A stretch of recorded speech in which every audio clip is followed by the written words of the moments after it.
Je suis responsable de la section traces papillaires et expert en empreintes génétiques.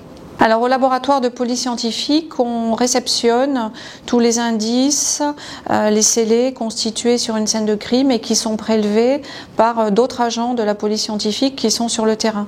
Donc on les analyse dans des disciplines différentes, la biologie, la balistique, les traces papillaires, la physico-chimie, la toxicologie, et on va rendre un rapport d'analyse aux enquêteurs. Dans le cadre des affaires de violences faites aux femmes, que ce soit du frotteur dans le métro jusqu'aux violences conjugales, en passant par les viols, les agressions sexuelles, en ce qui concerne en tout cas la biologie et la toxicologie aussi, beaucoup d'analyses ont été faites récemment pour apporter des éléments de preuve, des traces de sperme, de la présence de stupéfiants dans les boissons par exemple.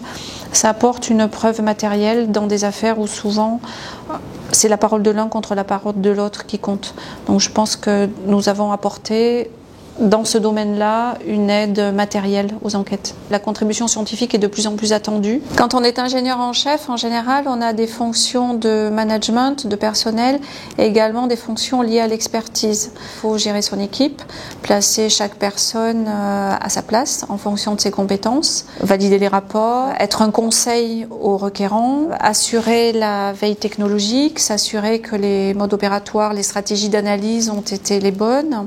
Il y a des impératifs liés à la rapidité de l'enquête. Les requérants souhaitent avoir leurs résultats rapidement et en même temps, il faut aller au fond des choses et faire un travail de qualité. Au SNPS, il y a 62% de femmes en police scientifique. Il faut montrer l'exemple, il faut mettre en valeur des femmes scientifiques qui ont des postes à responsabilité et des postes d'intérêt pour donner envie aux étudiantes.